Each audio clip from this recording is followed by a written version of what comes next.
प्रसिद्ध असलेली मंगळवेढा संतांची पुण्यपावन नगरी, पवित्र हे कुळ आणि पावन ती धरती, दामोजी पंतांचं असलेलं मंदिर आणि हेच ते मंगळवेढ्याचं मेन चौक.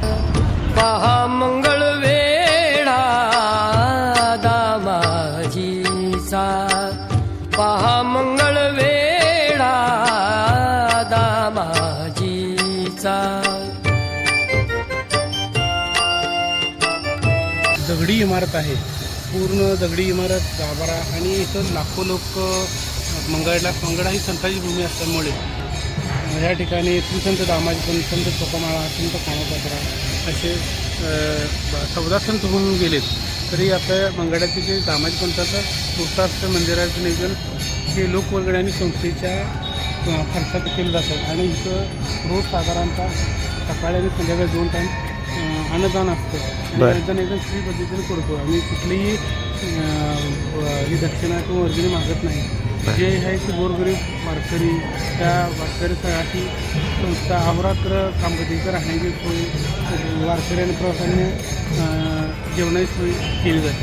एकदम निस्वार्थ पद्धती, अगदी भक्तिभावाने केली. तुम्ही इथले मॅनेजर असून पूर्ण काही देखरेख तुम्हीच करताय.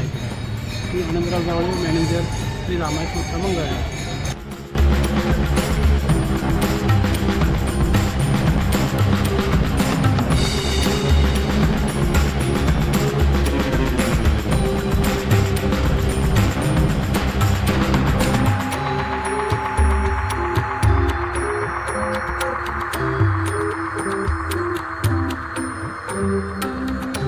पोटासाठी भक्तीसाठी बी करतात.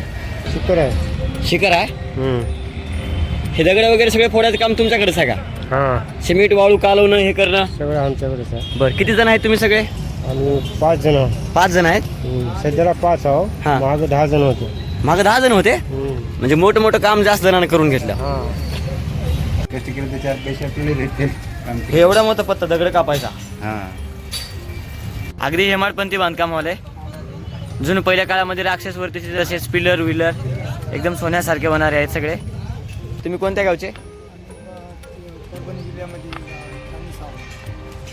परभणी जिल्ह्यातलं राणी सावरगाव. देवीचं राणी सावरगाव का? तुम्ही तिकडे काही कामं केलेत का मंदिराचे वगैरे? बरं, तिकडले मंदिर खूप चांगले आहेत. सेलू, पेंडू, देरणी सावरगाव